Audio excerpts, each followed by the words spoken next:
কৰিব পাৰে মেঘ ৰাশি যদি আপোনাৰ নিজৰ নতুবা আপোনাৰ যদি বৃশ্চিক ৰাশি আপোনালোকে ৰঙা বৰ্ণৰ মিঠাই পিঠাপনা আদি আনক দিব পাৰে বা নিজেও খাব পাৰে আপুনি ৰুমাল নিদিব হেণ্ডকাৰচিপ নিদিব কাৰণ ৰুমালটো হৈছে দুখৰ প্ৰতীক ছেডনেছ যেতিয়া মানুহে কান্দে বা যেতিয়া মানুহে মনটো বেয়া লাগে তেতিয়া ৰুমালেৰে মুছে গতিকে ৰুমাল নিদিব গিফ্ট নিদিব সেয়া বেয়া যদি ৰুমাল দিব লাগে তেতিয়া কিবা হ'লেও এটা দক্ষিণা দি ল'ব পাৰফিউম নিদিব পাৰফিউমৰ লগত শুক্ৰ গ্ৰহৰ এটা সম্পৰ্ক আছে জোতা নিদিব জোতাৰ লগত শনি গ্ৰহৰ এটা সম্পৰ্ক আছে গতিকে জোতা দিয়াটো কিন্তু বেয়া কাৰণ শনি যদি আপোনালোকৰ মাজত ওলমি যায় তেতিয়া কিন্তু নিজৰ মাজত অশান্তি বৃদ্ধি পাব বাকী বস্তুবোৰ আপুনি গিফ্ট দিব পাৰে আৰু গিফ্ট দিয়া পবিত্ৰ সময় বিহুৰ এই ভোগালী বিহুৰ সময়টো অতি পবিত্ৰ যেনেকুৱা ৰঙালী বিহু গতিকে আপুনি গিফ্ট দিয়ক নিশ্চয় প্ৰেমিক বা প্ৰেমিকাও ভাল পাব যেনে কৰ্কট ৰাশিৰ বেয়া নহ'ব ভাল হ'ব মকৰ ৰাশি কুম্ভ ৰাশি ভাল হ'ব মেঘ ৰাশিৰো এটা সময় আছে ভাল হ'ব গতিকে ভালেই হ'ব কিন্তু এটা কথা মনত ৰাখিব যে গোটেই বছৰটো বা গোটেই মানে লাইফটো এজনৰ ভাল থাকিব নোৱাৰে নমস্কাৰ প্ৰিয় দৰ্শক মই ৰঞ্জন হাজৰিকা টাইম এইটৰ প্ৰতিগৰাকী দৰ্শকে হয়তো জানে আমি মাঘ বিহুৱে হওক বিশেষ অসমীয়াৰ যিসমূহ অনুষ্ঠান থাকে সেই অনুষ্ঠানসমূহৰ আগমুহূৰ্তত আমি কিছু আমি জ্যোতিষাস্ত্ৰৰ লিখা অনুসৰি নিয়মসমূহ জনাবলৈ চেষ্টা কৰোঁ আজিও ঠিক তেনেদৰে আজি উৰুকা আৰু উৰুকাৰ এইখিনি সময়ত হয়তো প্ৰতিগৰাকী অসমীয়াই ব্যস্ত হৈ পৰিছে প্ৰীতিভোজৰ বাবে আয়োজন কৰা দেখিবলৈ পোৱা গৈছে আৰু এই মুহূৰ্তত গৃহিণীসকলেও ব্যস্ত হৈ পৰিছে পিঠা পনা বনোৱাত আৰু এই মুহূৰ্ততে আমি সেই নিয়মসমূহ জ্যোতিষাস্ত্ৰৰ মতে কি নিয়ম থাকিব মাঘ বিহু হওক আজি উৰুকাৰ নিশাৰে পৰা কি নিয়ম মানিব লাগিব সেই বিষয়ে আমি জনাবলৈ চেষ্টা কৰিম আমাৰ মাজত উপস্থিত আছে ৰত্নকুবেৰ কিৰয়ং ডাঙৰীয়া আপোনাক স্বাগতম জনাইছোঁ প্ৰথমে আপোনাক মাঘ বিহুৰ আগতীয়াকৈ শুভেচ্ছা জ্ঞাপন কৰিছোঁ ধন্যবাদ আপোনালোকলৈ সকলো মানে যিসকল টাইম এইটৰ কৰ্মকৰ্তাসকললৈ আছে আৰু লগতে অসমবাসী ৰাইজলৈ মই আজি উৰুকা আৰু মাঘ বিহুৰ শুভেচ্ছা জ্ঞাপন কৰিলোঁ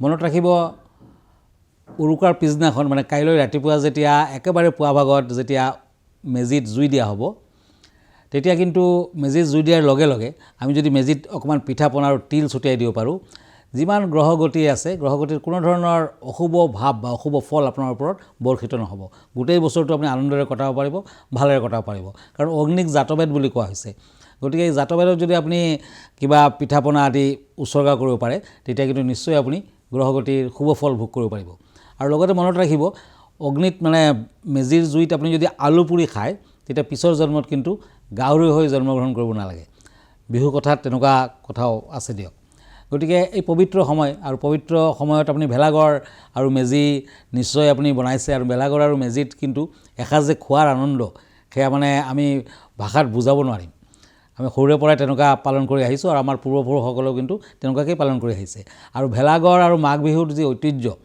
ই আচলতে এটা আনন্দৰ প্ৰতীক আৰু সকলোৱে মিলিজুলি জাতি ধৰ্ম বৰ্ণ নিৰ্বিশেষে আমি সকলোৱে একেলগে পালন কৰোঁ আৰু সেয়াই হৈছে আমাৰ পৰম্পৰা আৰু ঠিক আজিৰ কথা নহয় সেয়া মাঘ বিহুৰ কথা কিন্তু মানে খ্ৰীষ্টপূৰ্ব 3500 বছৰ আগৰ পৰাই আহোম ৰজাসকলেও কিন্তু বিহু উদযাপন কৰিছিলে আৰু ভোগালী বিহুৰ এই সময়ছোৱাত সকলোৱে একেলগে লগে ভাগে খাইছিলে আৰু বিভিন্ন ধৰণৰ মাছ মাংস আদি কিন্তু খোৱা হয় বিভিন্ন ধৰণৰ খেল ধেমালি আদি কৰা হয় আৰু বিশেষকৈ শস্য চপোৱাৰ পাছত পথাৰত যি নৰা থাকে নৰা কাটি মুকলি পথাৰত ভেলাঘৰ আৰু মেজি বনোৱা হয় মেজি সজা হয় আৰু ভেলাঘৰ মানে সকলোৱে ভিৰ কৰা সকলোৱে একেলগে ভিৰ কৰি সমবেত হয় আৰু তাত গোটেই ৰাতি আনন্দৰে কটাব লাগে বিভিন্ন ধৰণৰ ঢোল পেঁপা মাত থাকে লগতে বিহুগীত আদি গোৱা হয় আৰু অতি মানে ভাল নিজৰ মনৰ এটা আনন্দ উৎসাহ বৃদ্ধি হয় লগতে এটা কথা মনত ৰাখিব পৰিৱেশ দূষণ নহয় কিন্তু এই যে ভেলাঘৰ বা যোনটো মেজি বনোৱা হয় তাত কিন্তু বাঁহ কাঠ নতুবা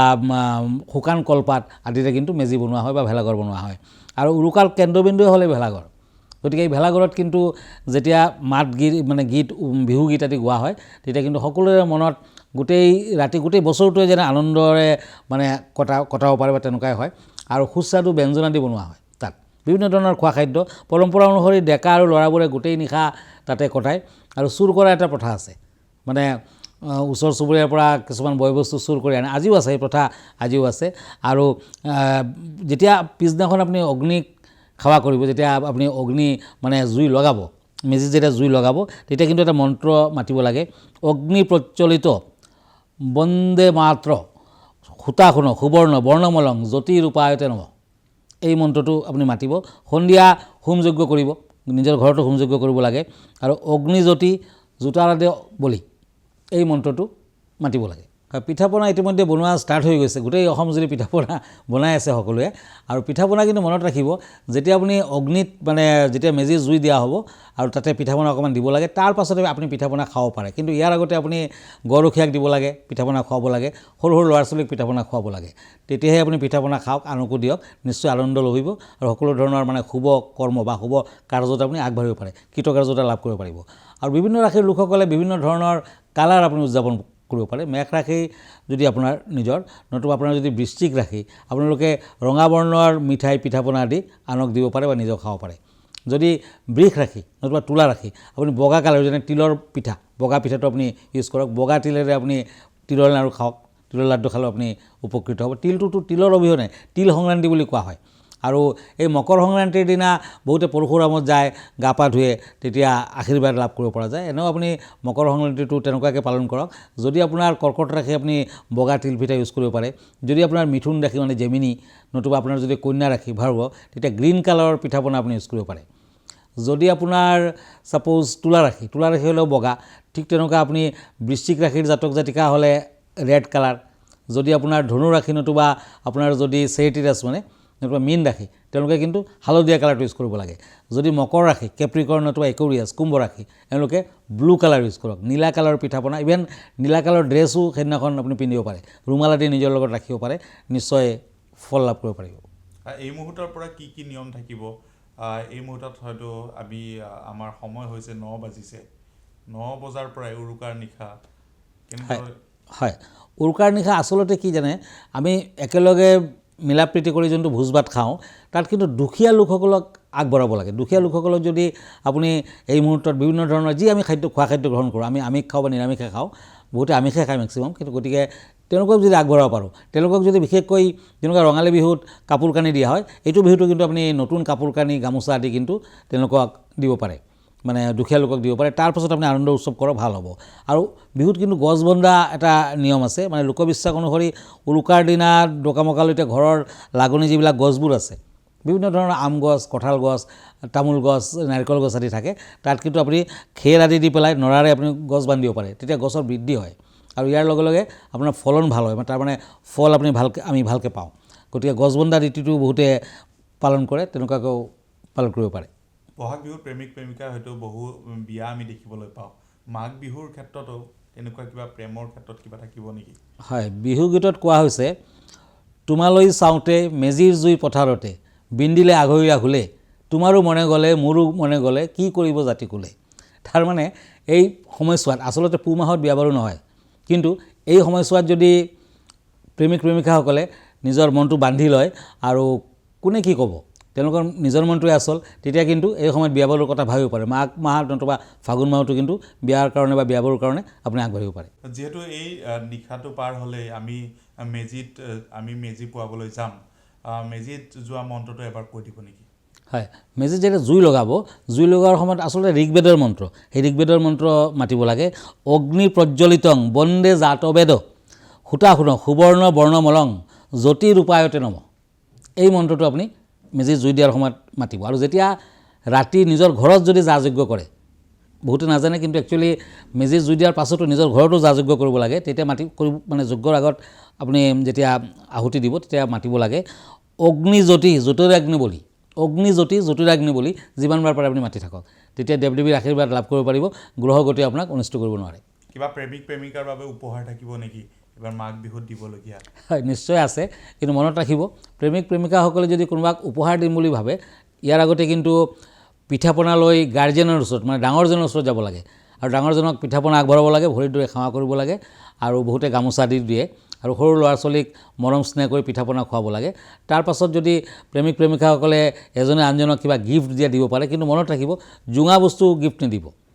যদি মানে ধাৰ থকা বস্তু, কেঁচি জাতীয় বস্তু, আপুনি চাকু জাতীয় বস্তু গিফ্ট দিয়ে, তেতিয়া নিজৰ মাজতো কিন্তু এটা সাংঘাতিক ধৰণৰ অশান্তিৰ সৃষ্টি হ'ব। জোঙা বস্তু নিদিব। আপুনি ৰুমাল নিদিব, হেণ্ডকাৰচিপ নিদিব, কাৰণ ৰুমালটো হৈছে দুখৰ প্ৰতীক, ছেডনেছ। যেতিয়া মানুহে কান্দে বা যেতিয়া মানুহে মনটো বেয়া লাগে, তেতিয়া ৰুমালেৰে মুছে, গতিকে ৰুমাল নিদিব, গিফ্ট নিদিব, সেয়া বেয়া। যদি ৰুমাল দিব লাগে, তেতিয়া কিবা হ'লেও এটা দক্ষিণা দি ল'ব। পাৰফিউম নিদিব, পাৰফিউমৰ লগত শুক্ৰ গ্ৰহৰ এটা সম্পৰ্ক আছে, পাৰফিউমটো হৈছে লাক্সাৰী, গতিকে শুক্ৰ গ্ৰহৰ সম্পৰ্ক আছে। পাৰফিউমটোত কিন্তু স্পিৰিট থাকে, পাৰফিউমটো যেন অকণমান দিন ৰাখিব, অলপ দিন ৰাখিব, চাব উৰি যায়। গতিকে পাৰফিউম যদি দিয়ে নিজৰ সম্পৰ্কটো কিন্তু উৰি যাব পাৰে। মানে বিহুত প্ৰেমিক প্ৰেমিকাই পাৰফিউম গিফ্ট দিব নালাগে। দিব পাৰে, কিন্তু আনজনে কিন্তু কিবা এটা হ'লেও তেওঁক পইচা দিব লাগিব, এটকা হ'লেও এটা দিব লাগিব। গতিকে সেইটো দিব নালাগে। ঘড়ী দিব নালাগে। আপুনি যদি ৰিষ্ট ৱাচ দিয়ে সেয়াও কিন্তু বেয়া, তেতিয়াও কিন্তু কিবা এটা এটকা হ'লেও দিব লাগিব। কাৰণ ৰিষ্ট ৱাচটো কিন্তু যদি বন্ধ হৈ যায়, কিন্তু বেটাৰী থাকে, বেটাৰীটো কেতিয়াবা বন্ধ হৈ যাব পাৰে, নিজৰ মাজতো সম্পৰ্ক কিন্তু ষ্টপ হৈ যাব পাৰে। গতিকে এইবিলাক বস্তু আপুনি গিফ্ট নিদিব, বাকী বস্তুবোৰ দিব পাৰে। আৰু এটা কথা, জোতা নিদিব। জোতাৰ লগত শনি গ্ৰহৰ এটা সম্পৰ্ক আছে। গতিকে জোতা দিয়াটো কিন্তু বেয়া, কাৰণ শনি যদি আপোনালোকৰ মাজত ওলমি যায়, তেতিয়া কিন্তু নিজৰ মাজত অশান্তি বৃদ্ধি পাব। বাকী বস্তুবোৰ আপুনি গিফ্ট দিব পাৰে। আৰু গিফ্ট দিয়া পবিত্ৰ সময়, বিহুৰ এই ভোগালী বিহুৰ সময়টো অতি পবিত্ৰ, যেনেকুৱা ৰঙালী বিহু। গতিকে আপুনি গিফ্ট দিয়ক, নিশ্চয় প্ৰেমিক বা প্ৰেমিকাও ভাল পাব। গিফ্ট দিয়াটো এটা আমাৰ পৰম্পৰা বা চলি আহিছে, কৰিব পাৰে। কিন্তু এইবোৰ বস্তু আপুনি বাদ দিব লাগিব। এইবিলাক বস্তু বাদ দি পেলাই আপুনি কাম কৰক। এইবাৰ নৱবৰ্ষত 2026 বৰ্ষৰ 3টা ৰাশিৰ শুভ যোগ থকা বুলি আপুনি কৈছিলে। বিহুত সেই 3টা ৰাশিয়ে কিবা নিয়ম থাকিব নেকি? বিশেষকৈ ধন লাভৰ ক্ষেত্ৰত আপুনি কৈছিলে। এইটো বেলেগ বেলেগ সময়, যেনে কৰ্কট ৰাশিৰ বেয়া নহ'ব, ভাল হ'ব। মকৰ ৰাশি, কুম্ভ ৰাশি ভাল হ'ব। মেঘ ৰাশিৰ এটা সময় আছে ভাল হ'ব। গতিকে ভালেই হ'ব। কিন্তু এটা কথা মনত ৰাখিব যে গোটেই বছৰটো বা গোটেই মানে লাইফটো এজনৰ ভাল থাকিব নোৱাৰে। সেয়া হৈছে আমাৰ মানে গ্ৰহগতিটো, আমাৰ প্লেনেটাৰী পজিশ্যনবিলাক চেঞ্জ হৈ আছে। কেতিয়াবা কোনোবাৰ ভাল, কোনোবাৰ বেয়া। গতিকে আপোনাৰ যোৱা বছৰৰ তুলনাত, যোৱা বছৰটো মংগলৰ বছৰ আছিলে, যোৱা বছৰটো মংগল হৈছে ৰেড প্লেনেট, অশান্তিৰ প্লেনেট, যুদ্ধ বিগ্ৰহৰ প্লেনেট। যোৱা বছৰৰ তুলনাত এই বছৰত কিন্তু সকলোৰে কিবা নহ'লে কিবা ভাল হ'ব। গতিকে চিন্তা নকৰিব। আৰু এই বছৰটোত আপুনি সূৰ্যৰ বছৰটো, ৰবিৰ বছৰ, যিমান পুৱা আপুনি উঠিব, ৰবিৰ ছানৰাইজ কেতিয়া হয়? একেবাৰে পুৱা হয়। গতিকে আপুনি যিমান ব্ৰহ্মপুৱাতে উঠিব আৰু সূৰ্যক অৰ্ঘ্য দিব, সূৰ্যৰ মন্ত্ৰ মাতিব, আদিত্য স্তোত্ৰ আদি মাতিব পাৰে, গায়ত্ৰী মন্ত্ৰ মাতিব পাৰে, সূৰ্য নমস্কাৰ কৰিব, তেতিয়া কিন্তু আপুনি ফল পাব। সূৰ্যৰ মেটেল হৈছে তাম। আপুনি যদি তাম ধাতু নিজে ইউজ কৰে, তামৰ খাৰু এটা পিন্ধে, তামৰ আঙুঠি এটা পিন্ধে, সূৰ্যৰ যোনটো ষ্টোন, ৰত্ন, ৰুবি, মাণিক্য, কথাত কয় 7 ৰজাৰ ধন এটা মাণিক্য। মাণিক্য মানে ৰুবি। গতিকে 7জন ৰজাৰ যিমান মানে ধন এটা মাণিক্যৰ দাম সিমানলৈকে হ'ব পাৰে, সিমান বেছিলৈকে হ'ব পাৰে, বেছিলৈকে যাব পাৰে। গতিকে আপুনি মাণিক্যটো অতি মানে সাংঘাতিক এটা ৰত্ন, যোনটো পিন্ধিলে আপোনাৰ মানে বিদ্যাৰ পৰা আৰম্ভ কৰি, বিদ্যালয়ৰ পৰা ষ্টুডেণ্টসকলৰ পৰা আৰম্ভ কৰি একেবাৰে মানে ৰজা ৰজা বা যিবিলাকে পলিটিক্স কৰে, তেওঁলোকৰ বাবে কিন্তু এই বছৰটো মাণিক পিন্ধিলে, ৰুবি পিন্ধিলে অতি সোনকালে ফল লাভ কৰিব পাৰিব।